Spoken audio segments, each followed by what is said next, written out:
Lemtingą naktį, daugiau nei prieš 100 lediniame Šiaurės Atlanto vandenyne tragiškai nuskendo tuo metu didžiausias ir prabangiausias pasaulyje laivas.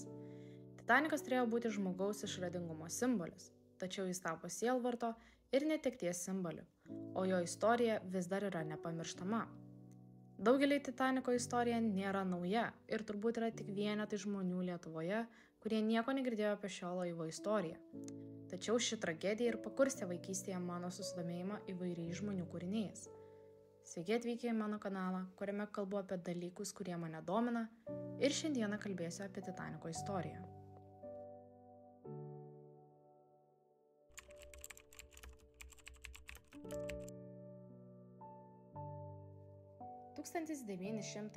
metais White Star Line, viena prestižiškiausių laivybos kompanijų pasaulyje, siekė sukurti laivą, kuris būtų didesnis už visus kitus. Titanikas buvo pastatytas Harland ir Wolff laivų statykloje Belfaste, Šiaurės Airijoje ir buvo prilyginamas inžinerijos stebuklui. Jis buvo 269 metrų ilgio, 28 metrų pločio ir daugiau nei 53 metrų aukščio. Titanikas buvo sukurtas ne tik greičiui, bet ir prabangai, o interjeras atrodė kaip plūduriuojantis rūmai. Turėjo didžiulius laiptus, baseiną, sporto sales, prabangius valgomuosius ir aukščiausios klasės kajutes, kurios konkuravo su geriausiais pasaulio viešbučiais. Tai buvo elegancijos įsikūnijimas, o kiekviena detalė buvo kruopščiai sukurta.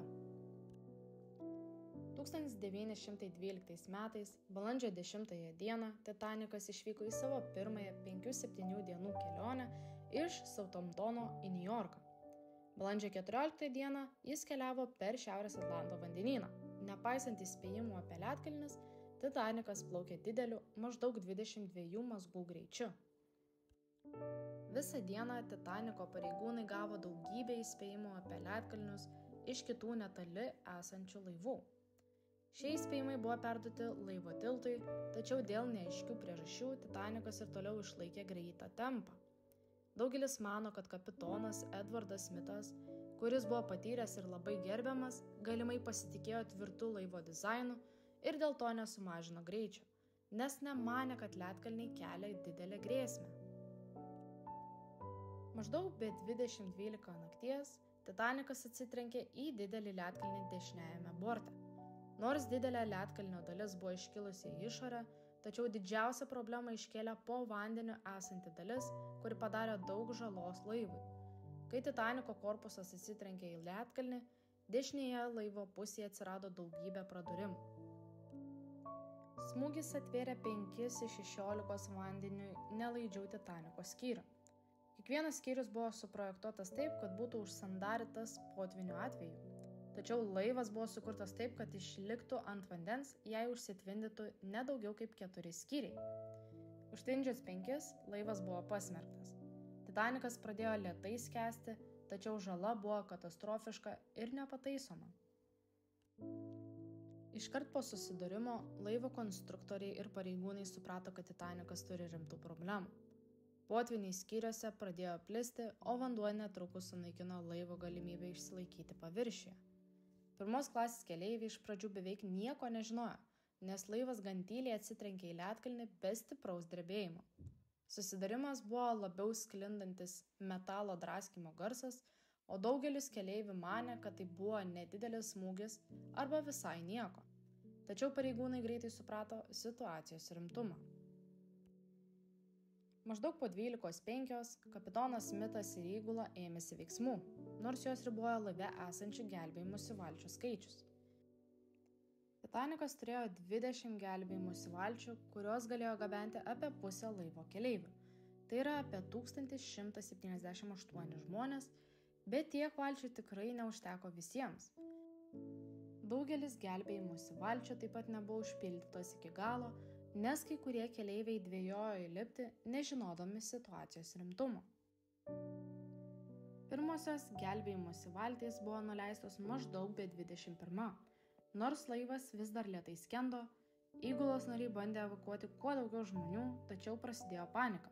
Kilo sumaištis, vieni keleiviai nenorėjo palikti laivo, o kitiems nebuvo pasakyta, kokia yra sunki situacija. Kai Titaniko laivo priekis nusileido žemiau vandens lygio, laivo galas pradėjo kilti į viršų. Apie 2 valandą nakties laivas akivaizdžiai pasviro, o paskutinės akimirkos kėlė siaubą tiems, kurie vis dar buvo likę laive.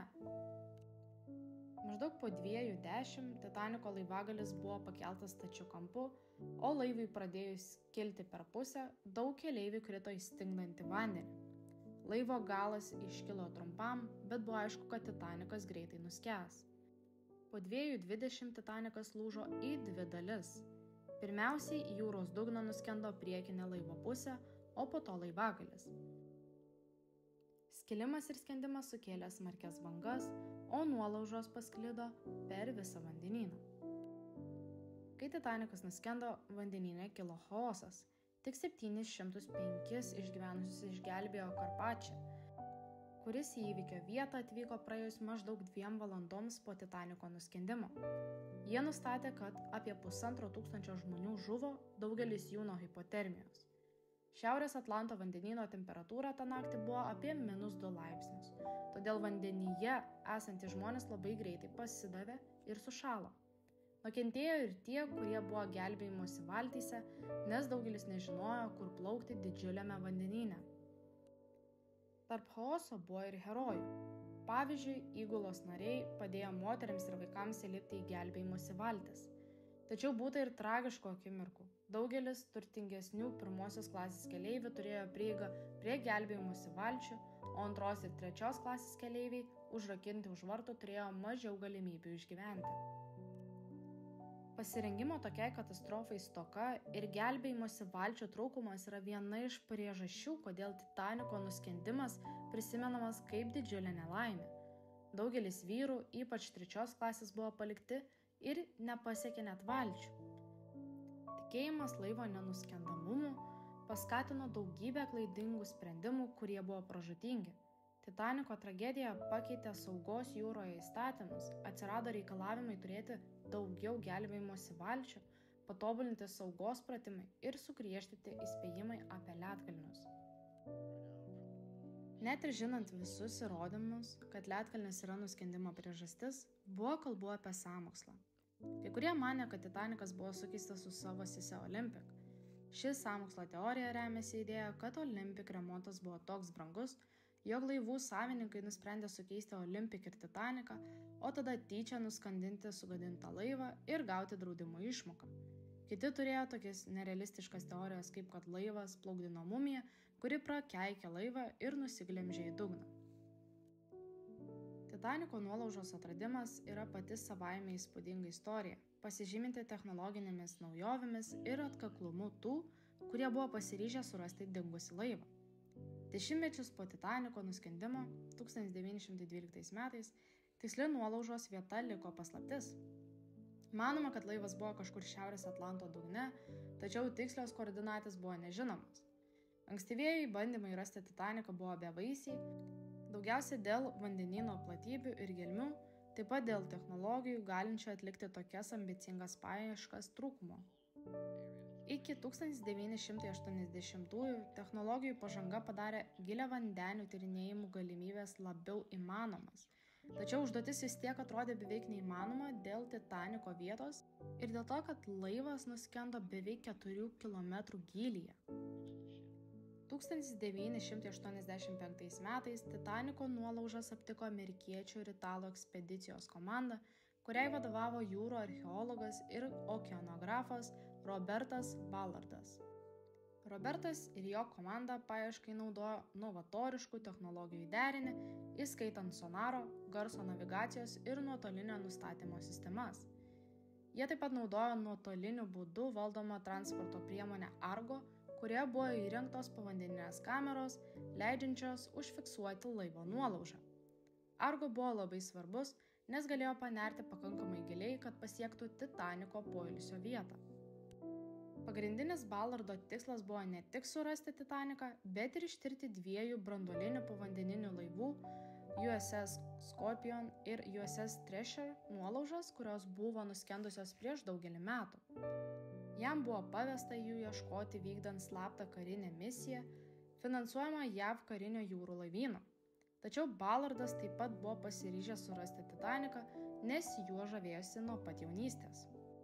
Po kelių savaičių paieškų didžiulėje Šiaurės Atlanto platybėje komanda galiausiai atrado nuolaužą 1985 m. rugsėjo 1 dieną. Iš pradžių komanda net nebuvo tikra, kad rado Titaniką. Argo užfiksuotose sonaro vaizduose buvo matyti kažkas silpno, tačiau tikroji atradimo apimtis paaiškėjo tik tada, kai komanda išsiuntė nuotoliniu būdu valdomą povandeninį laivą tyrinėti vietą iš arti. Į dvi dalis padalintas Titanikas gulėjo ant vandenyno dugno, apsuptas jūros gyvūnijos. Situacija buvo daug blogesnė nei Ballardas tikėjosi. Laivas buvo išsibarstęs didelėje teritorijoje ir dėl gelmių jūros slėgio ir aplinkos greitai iro. Praėjus metams po atradimo 1986 metais Ballardas grįžo į nuolaužą ir šį kartą panaudojo povandeninį laivą Alvin, kad priartėtų. Ši misija atskleidė stulbinančiai detalius Titaniko griuvėsių vaizdus, garsiuosius didingus laiptus, denį ir net asmeninius daiktus, tokius kaip batai ir porcelianas, kurie buvo nepaliesti laiko. Per daugelį metų nuo Titaniko atradimo nuolaužos ir toliau iro, daugiausia dėl daugelio veiksnių, tokių kaip vandens slėgis, sūraus vandens korozijos ir bakterijų, kurios valgo laivo geležį.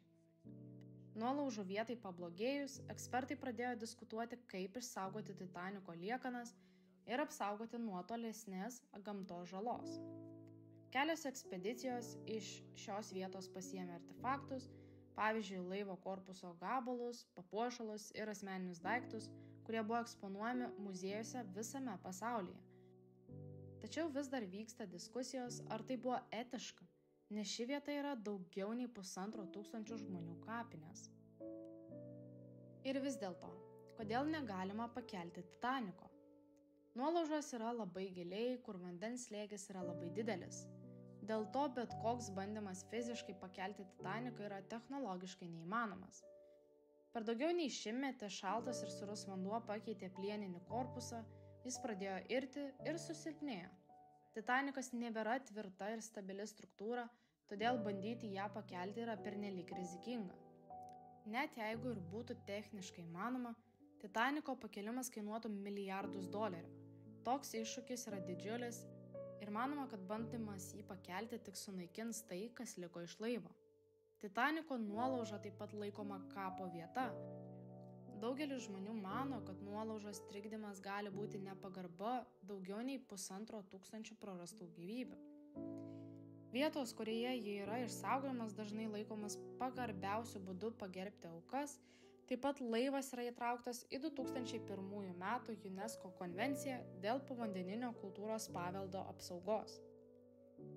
Titaniko nuolaužos atradimas pakeitė visuomenės požiūrį į laivą ir jo palikimą.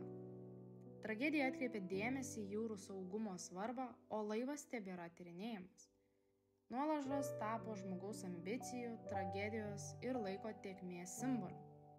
Nepaisant laivo būklės, Titanikas tebėra prisiminimas apie katastrofiškus 1912 m. balandžio mėnesio įvykius ir nuo jo nukentėjusius žmones.